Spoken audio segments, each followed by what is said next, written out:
have with us another leader in best because that's just what we do around here. Please help me welcome to the podcast, Karima McDaniel, president of For You by Tia. Karima, welcome to the podcast. How are you, my friend? Thank you. I'm so happy to be here and so nice to join you. I feel like it's been nice to watch you kind of in your career evolution as well. So congrats to you too.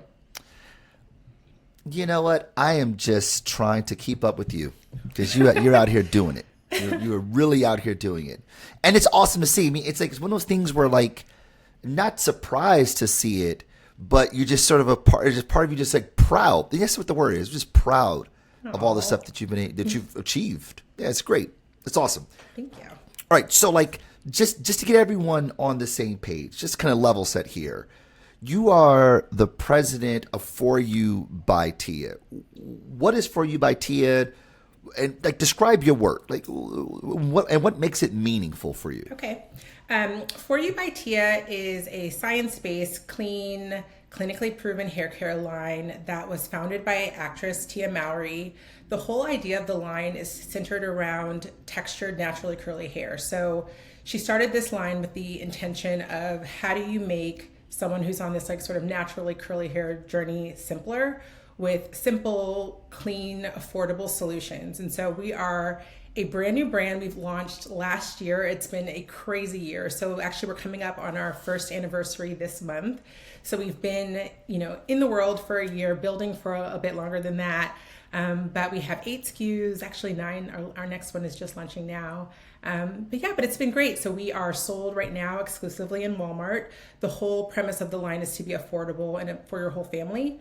But we are, we're a year old. So hopefully you'll hear lots more about us soon. But it's been a real full circle moment for me, as I've had a career in beauty and branding for, almost 2 decades.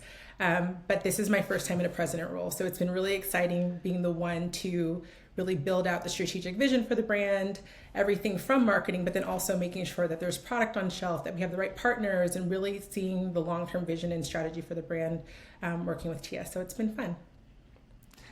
So, all right. So walk us there, get us there.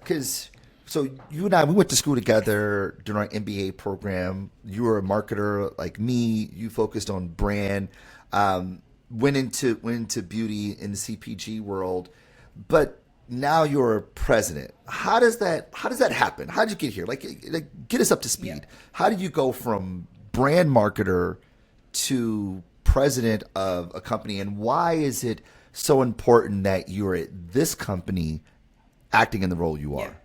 And I don't know that it was an intentional, I've never desired to be a brand president. I never probably even thought about it. I think in my core, I am a marketer. That is what I'm a brand builder. I love products. I love beauty. So that was a natural fit for me. But as I've kind of bounced through the beauty industry, I've worked on probably every type of product that touches your body, that you ingest. Everything beauty and personal care, I've probably done it in some form. And, after I was launching so many products, building so many brands, you kind of have done a lot of, you've not done it all, you've never done it all, but you've done a lot. And so I was kind of just reflecting to myself. I had taken a few different steps of trying new things. But for me, when this role came up, it was a really interesting one because I think you get to your point as a marketer when people say, do you want to, continue down the path of a CMO, or do you want to move into a CEO track? And honestly, even for myself, I still have no idea, but this was a great opportunity for me to really take all of the skills that I had learned. I know how to build a brand. I know how to build product. I've had exposure in working with, all of my operations partners and finance partners. I've had exposure in all these areas. How can I pull all of that learning together and have a go at it? And so it's been a great learning experience for me, but it's also felt very familiar because it's not foreign. It's building on all of the skills that I've been building this whole time. But now you just have obviously a lot more pressure and responsibility to deliver it. Everything's kind of sitting on you, but that's also really motivating. So it's fun. So how did you end up getting on Tia's radar? And just for those who know, she's sort of downplayed, she's an actress. No, she is yes. She and her twin sister, they're child actresses. Yes. Little brother also, the show Sister, Sister. I never know how much I meant you. Like that was the joint, Yep. right? Like, that's her, and they're cultural icons, truly. How did you find yourself on her radar, in her orbit, and what was it about your experience and the way you guys hit it off that she saw you as this role that you hadn't even thought about yourself being Yeah. in? Well, yeah, she has definitely had a career that has like spanned decades. I think Sister's coming up on its 30th year this year, so she has been able to kind of. Oh my It's gosh. crazy, right? Like we grew up with her, and now like new generations are growing up with her. But she's reinvented herself and her career so many times, and has really had longevity in a really challenging business. The way that I got connected to her was kind of roundabout. I think this is just lesson in just kind of staying open. Actually, when I got in touch with her, I was actually on a sabbatical. So I had just come out of a really big, what I thought was my dream job, which turned out not to be, with like leading a really big global marketing organization. I had just decided, like I took on a new role in a pandemic, doing this really big job that had burnt me out. And so I had decided I was taking a year off. But about 4 months into that, I just started seeing like, let me just see what I think I want to do. I don't know what I want to do. I'm going to try to figure it out. And a mentor of mine had called me and said, I think there's a role that you might be a good fit for. It wasn't actually this role, but the person who was recruiting for this role was the same person. And she's like, I think she kept trying to redirect me to this role. And she's like, I think you would be great in this president role. And I was like, nah, I'm a marketer. I want to do marketing. I want to be a CMO.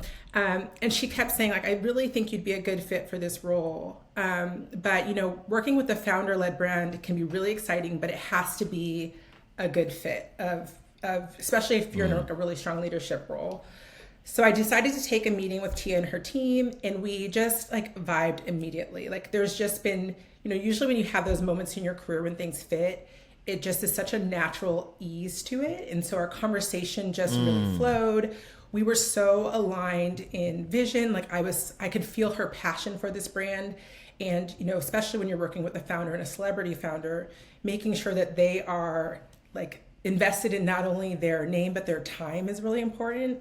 And she was just like, I will do whatever. I want to be a part of this brand. I want to build this together. And so we just really connected on that. I really believed in her mission. We both have small children, and, going through, my own hair care journey myself, and like watching my kids go through theirs, this idea of how do I help them celebrate themselves and really step into who they are and use my experience in beauty in a personal passion area for me. So this is like a great intersection of professional accomplishment and personal passion.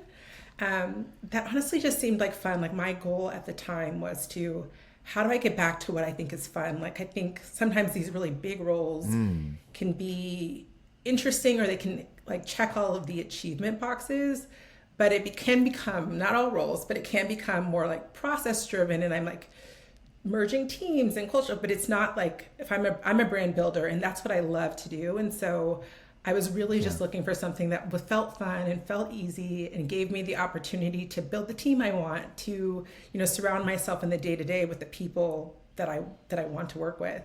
And that was really this.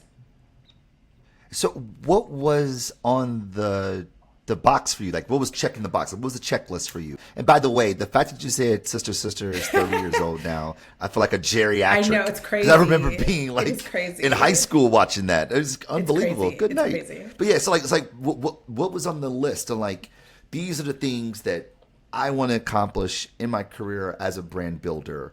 Like, and for this not to be on that list, what was on the list? I think it's kind of changed over time. And I think sometimes I've found myself, I get wrapped up in the progression of career, right? So you're like, okay, I'm at this level. I want to get to the next level. And you kind of can lose sight of, well, does that make me happy? Is it aligning with the rest of my life? And I think coming out of my previous role, which was a successful, like it checked all the success boxes of accomplishment and title and like big team and all of those things, it was kind of out of balance with the rest of my life. Like it just took on a life of its own and took me away from the other parts of my life that I'm passionate about. And what was important for me was I knew that I had just gone through an organization that had a lot of mergers and acquisitions. And I knew that I wanted to build out a team and decide who was going to be on that team and what skills I was looking for. I also knew that I wanted to do something that just aligned with my passions and something that I felt really good about and just really believed in the story. And something that I just felt like excited to talk about to other people. And so, you know, I love this space. I can talk about it all day. And it's just, it was just honestly was fun. And so like that is, I'm kind of at the stage in my life, like I just want to enjoy work. Like work, you spend a lot of time doing it. Like, how do you make it fun? And so it's a very simple list, but that was like, I was just in the search for fun and really finding that again for myself. That I could see that, like, talking to a headhunter and they're like, what are you looking for in your career? It Fun? sounds crazy. Fun. You're like, I don't really know. I want a good time. I know they probably think like, who is this girl? Like, why does she think she deserves to have all this fun? But you know, you got to be true to yourself and what's going to make you happy, and the right people will find you. Well, you know, I love the language you just said. Like, why does she think she deserves to have fun? Yes. I think that's an interesting thing because, like, we typically think about like our careers as being a list of trade-offs Yes. to get to some exchange, and our hope, the prayer, inshallah, is that what's on the other side of all those trade-offs is the thing that I've always wanted, Yes. right? So like I'll set aside time with my family. I'd set aside my enjoyment. I'd set aside, you know, my mental well-being, my physical well-being, all in hopes that these things that I invest today will be this massive payoff at the end. Not to say that this was your experience, but you get the big job, you got the big title, you're doing all the things, you're a leader, and you go, oh man, this isn't the thing. This Yes. isn't it. I think, and you know, that's where I think your priorities shift over time too. And I think one of the things I forgot on that list was what I've learned over time, which I kind of wish I had learned sooner, was also how do I not have to like shift who I am to fit into environment? So how can I just be myself and, you know, not have to kind of pretend in the environments that I'm in? And that's like what I'm focused on now. And so yeah, I mean, it is interesting how all of that shifts over time, and you have to make sure that those sacrifices are worth it. And so at some point for me, Yeah. I was realizing like I'm putting a lot of effort into something that I'm not feeling great about, or it's not making me feel as fulfilled as it should. And I think, you know, I have two small kids, and the beauty of them is they're very direct. And so I remember having a conversation with my daughter once, and, you know, in her unfiltered nature, made a comment about, you know, I don't want to have your kind of job, like you work way too much or something crazy. And I felt so bad about that. And I was like, well, what a great mirror for myself of the example that I'm giving to her of like, you don't want to be in this role, which is not the example that I want to give. And so now at least I can say if I'm working hard, it's something that I'm excited about and we can share that together. And like, I'm able to bring my full self and like to show up differently in the environment, both professionally and as I turn that professional life off into my personal life. Yeah. So, you know, what I keep hearing here, I keep hearing this theme coming through here. This idea of like, of alignment. Yes. You know, you said like, you know, things were out of balance, Yes. that you want alignment. I want alignment with my enjoyment. I want to have fun. I want alignment with like things that you care about, that you're passionate about, not just beauty, but particularly hair with regards to an underestimated group of people, like people of color, Black people, right? Like even as you refer to like your hair journey, this isn't just sort of your aesthetic. Yeah. This is a part of your identity and the way in which your identity is negotiated and constructed when you're in the workplace, when you're in social forums and the like. So I feel like, you know, we talk a lot about disruption on this podcast, clearly. It's called Breaking Schemas. But like this idea of like disruption through alignment, that like you have curated your career, and where you are right now is that I can have fun. I can be excited about what I do. I can I can be this killer job, like working with a celebrity founder and actually having impact in the world, and have the balance that I want with my life, my children, my partner, and everything that you navigate. Like I think that's a big thing because we typically feel like we can't have it all. But it sounds to me that you have found a place where you have a lot of it. I've gotten here. It's definitely been a journey where I've had to sort of seek that out, and I think it is always a goal. So everything's not always in perfect balance, but at least I know what those trade-offs are, and I can feel good about what they are. But I think everybody kind of deserves to get to that place where you are intentionally putting the pieces of your life together and, work, while it is really meaningful and important, it's just a part of who you are. And so always being that like constant reminder to myself of, I'm not just my job. And so like, how do I make sure that this isn't the only thing that defines me? And I think just to the point of this space that has been kind of underrepresented, what's fascinating about this textured hair space is when marketers love like emotional connection, right? And so you're always looking for like those insights and how do you emotionally connect with consumers. But the nice thing about this is in the textured hair space, when you talk to people about their hair journey, whatever that is, people are so willing to share with you about their experiences, about what the impact their hair has had, particularly, I would say, like Black women, the impact that their hair has had on either decisions that they've made or, how they show up at work or just where they've felt helping them step into themselves. And so there's so much richness there in being able to, one, deliver solutions that help make that easier so that, my daughter doesn't have the same experience that I might have had. But then also just in hearing, the stories of like the consumers that you're connecting with and helping them to solve their problems. Like it's just, as a marketer, it's such a rich emotional space to be able to build around and to be able to build community and connection around a brand.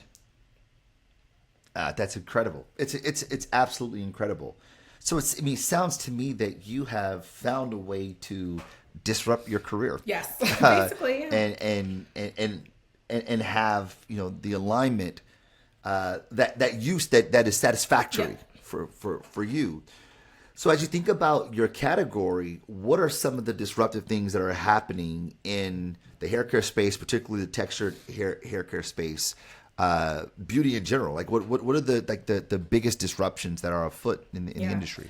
I think one of the things that's really exciting in both hair care, but then also beauty overall, is there's so many new brands. And I think that that's really exciting.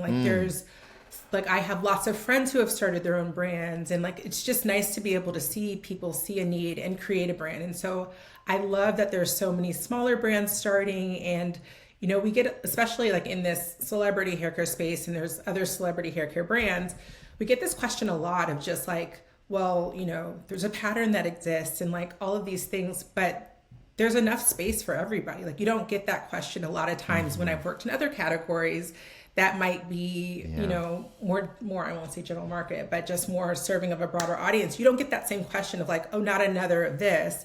But for some reason in certain spaces, it feels like there's a cap on how many people can play in that area. And that's just not true. And so it's actually really exciting, I think, to see some of the newer brands. I mean, we're still very new, but it's nice to see some of our, sister brands come out with that are started by, either just influencers or other people that just see needs and are trying to solve it in their own way. And I think, everyone's has different propositions. They have really different ways of marketing and connecting with their consumers. And it's really exciting to watch. But you kind of see that across beauty, and you see like still even in hair care, but also in skincare, you see this, this introduction of newer demographics and really trying to meet those needs. And having worked in some bigger companies where I've always sort of been on like special projects on how do you connect with, different audiences or more, diverse audiences, like everyone is trying to do this, but it's so nice to see a lot of that being homegrown and really consumers coming up with solutions for themselves. Yeah, the way you framed that, it is to me part and parcel to what makes a good marketer, in that you look at more competition, like economically speaking, more competition in the marketplace. However, you see that as more opportunities to serve the people. Yes. So what would normally be sort of potentially folks potentially eating your lunch, you're like, no, we're giving more options to the people, a underserved, underestimated group of people that because of the hegemonic expectations and standards that there can only be a few of us because we're a small market, as they think. They is that sort of nondescript they, as one would think. But you see other people in the market and go, there's just more opportunities to serve. And as a result, as you all as a brand, for you by Tia as a brand, it's like, so now we have to like level up the way we serve, which ultimately serves the people. And like, that's how marketers should be thinking. Yep, I totally agree. And I think if you're doing your job right, like that should push you and encourage you. Or if you're seeing like a lot of innovation in other brands, like it really pushes you to think like, how do I disrupt even more? How do I push the boundaries of what we're saying or selling in a bigger way? And so I think it is motivating. And I think, good ideas come from everywhere, and there's lots of great products in innovation that's happening across brands. And it's great to see. So you all are in Walmart. You say you got 9 SKUs right now? So we are in Walmart. We launched at Walmart exclusively. We were in Walmart for our first year. So this is opening a whole nother thing. But what's interesting about this brand is, so we launched last year in February. We had a partner kind of in helping us execute that launch. That partner ended up going bankrupt. So part of that was also finding a new partner at the end of the year. So I've launched and transitioned a brand in 1 year. But we've been at Walmart the whole time. So, they've been a great partner for us. Part of the mission is around affordability and accessibility. We will start expanding into other retailers this year, which is exciting. But you can always find us at Walmart for now. But we have 8 core SKUs. It's intended to be a line that is about creating simple solutions. So you don't have to, go deep into research to understand which products are right for you, but it's a simple curated line that's meant to work across curl types so that you don't have to be a hair expert to figure out what works for you. Yeah, that's super important. My eldest, Georgia, she has curly hair, really, really curly hair. And like her hair care routine is like a cocktail of a million different products. Like trying to find the right bit of this with that leave-in conditioner and that shampoo and that whatever and that spray. It's like it is a complicated, cumbersome experience. And for there to be not only focus on what those product benefits could be, but also ensuring that they're democratized. I think that's important. Yes, it's like when you go, like part of the inspiration for this brand when we were doing a lot of the consumer research is people have cabinets full of like their product graveyard, right? It's like things that they've tried, it's so hard to figure out what's going to work for you. And it's like, how do you make that simpler? That's a very expensive habit too, especially if you have a whole family. You don't want to have to buy 20 products for 3 people. Like, how do you make that a little bit easier? And so that's really is the mission of the line, is really coming up with, products that work across curl types that are proven to work, products that are really clean, like truly clean. Like we've worked with the best biochemist in clean science, and that are affordable in price. And so that combination is where I think are different in the market. Karima, you are truly a disruptor, disrupting your category, disrupting your career. Certainly was no accident that you've gotten where you've gotten. Tell me a little bit about like some of the normal advice that are given that is given to marketers who are trying to level up in their career, right? Like I know like you originally were like with big CPG companies. Now you're on the entrepreneurial side. What's the advice that are normally given? If like, I want to get the CMO role, or I want to go the CEO track, as you mentioned, like what's the advice that's normally given? Yeah, I think the advice that I wish was given to me would probably be 2 things. I think one is really figure out where your style is celebrated, because I think especially with, no knock on like larger organizations, but it can be a little bit more one-dimensional in terms of like who gets success in an organization. And so there tends to be a leadership type or style.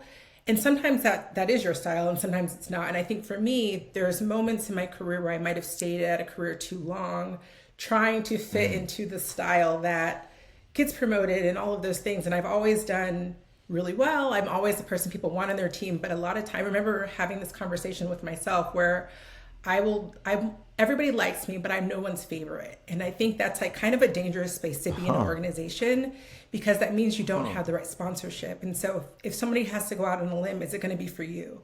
And if you can't identify who those people are, it's probably time to either go build those relationships or to leave, because it's going to slow you down in your progress.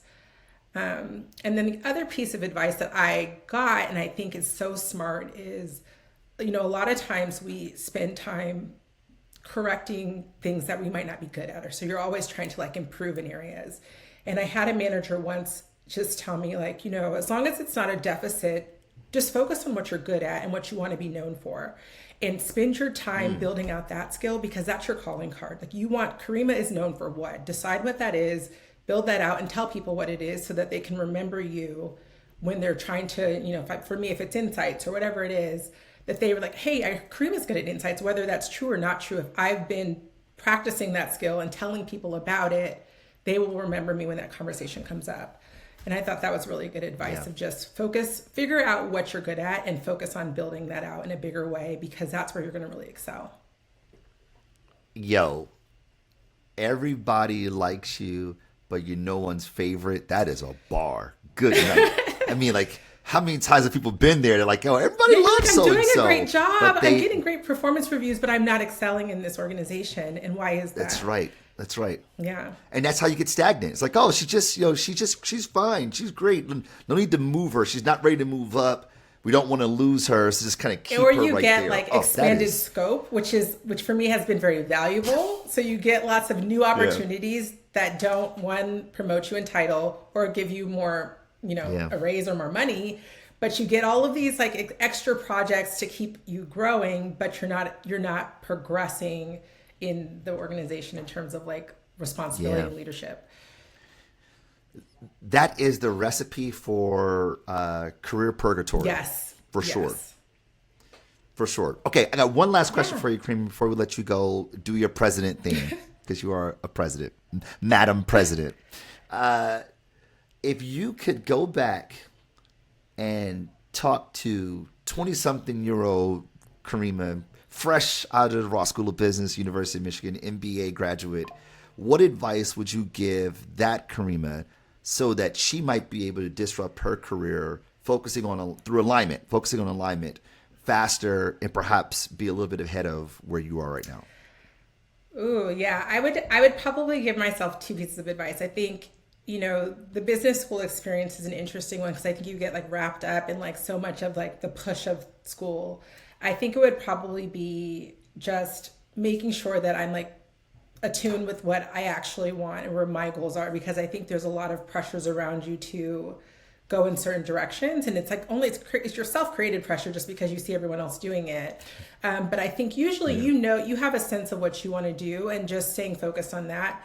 And then I think the other, as I started my career, would be really allowing myself or pushing myself to be more comfortable in my knowledge, and like not feeling like people always knew more than I did, because I think I waited for a lot of times to feel like, well, they're in this position, they know more than me, or waiting for someone to like give you that permission. But I think you give that permission to yourself, because you're there for a reason, and really stepping into that earlier. And then I think so three things actually. I think, and the other would be really learning and not shying away from the art of self-promotion. That's not something that is intuitive to me. Like, I feel like it's kind of feels like icky to do it. You hate when other people are like, do it too much. But it is a really valuable skill in figuring out how to do it in the right way, because I think you'll spend a lot of your early career having your ideas taken from you, or like other people get credit because you're not actively claiming credit for the things that you're doing. And so how do you do that in a way that feels authentic to you, and not thinking of it as a bad thing? And I think it took me a while to figure that piece out. So speaking up more, staying focused, and then really figuring out a way to celebrate the things and the accomplishments that I had. Those are the biggest facts. I mean, good night. I feel like I mean, like you're hitting it right between the eyes. I mean, really, like, I mean, I think even that notion. I think when I came out of school, I felt like if I just put my head down and do the that's work, like the then worst. everyone will acknowledge me and give me the flowers. They don't work like that. No. Nah. If you're not going to promote you, why expect someone else to do that for you? Like, doesn't work that way. No. And I remember being in business school, feeling like the dumbest person yes. in school. Yes. Dumbest person in school, totally. And it's like you doubt yourself, like you are your worst enemy. Yes. Like you got to be your biggest cheerleader, your best friend. Like you got to love Yes. you so that you show up. You show up just like everyone else does because you wouldn't be there if you weren't good enough. Yeah. And there's like that hit it right in moment the when you head. realize, like, you're like sitting in a room. At some point, you're going to realize, like, no one actually knows more than me. Like, and it's like it hits you at a moment when you're like, I actually probably know more than most people in this room. Like, what have I been waiting for? Right. And even I don't know when that starts, but it's like, oh, I wish everybody could unteach themselves that as they're kind of like starting their careers. Like, your perspective is your perspective, and it's valuable. And people do not know more than you. They're just more confident in how they express their ideas. Amen. Karima, thank you so This has very been so much for much fun. sharing your brilliance. We're so grateful for you, so unbelievably proud of you. You got to come back to campus and I would bless us love with to. some I would more love of to. It's been too long. your greatness. It's been too long. Indeed. We'll be very honored to have you. And for everyone joining us, thank you for being with us for another episode of Breaking Schemas. We will see you next time. Go Blue.